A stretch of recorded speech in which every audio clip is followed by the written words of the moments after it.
Good morning, my dear brothers and sisters.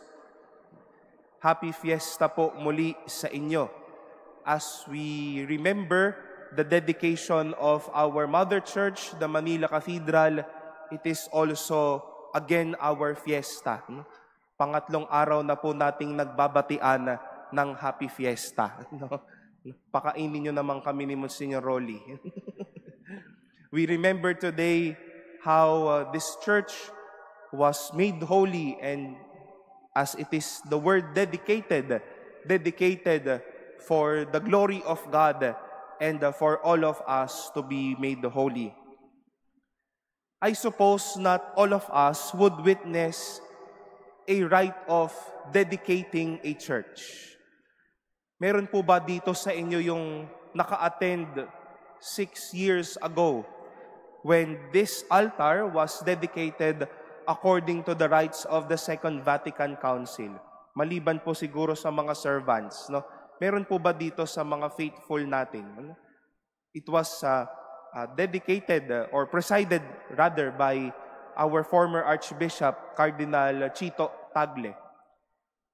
Hindi man po palaging may bagong simbahan at may dedication ng simbahan, and should you wish to hear that a parish will be dedicated, I hope you'll be there to witness it. Napakaganda po nung rito ng pagtatalaga ng isang simbahan.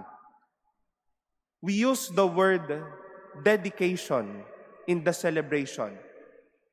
And as the church is sprinkled with water, the saints are called out when the bishop prays the prayer of consecration, when the altar and the walls are poured with chrism, when incense is fused all over the church, when the altar is decorated, and for the very first time, the Eucharist will be offered at that newly dedicated altar, we see how it is really dedicated when this building is dedicated for God, and how this place is now made holy for God.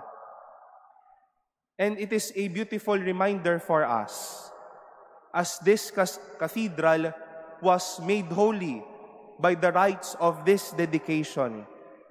This is made holy and is dedicated for God. This is a good gift for us.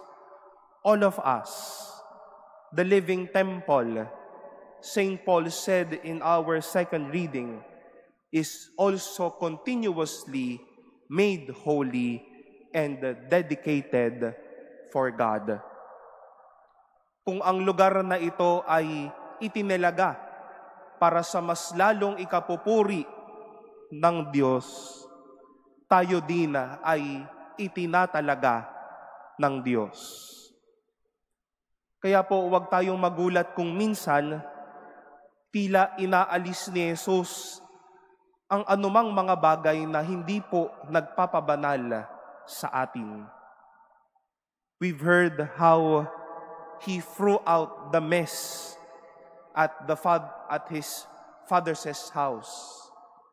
One significant place for Christ when He can solemnly be with God.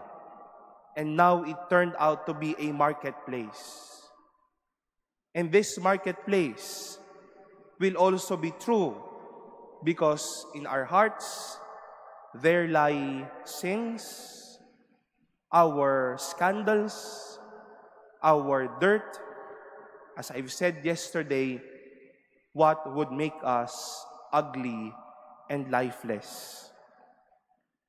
As we remember the dedication of our Mother Church, we also remember how at every day that you are here to pray, how at every celebration you celebrate with us the Holy Eucharist, we are reminded that who we are will always be for God, made holy by God, and loved by God.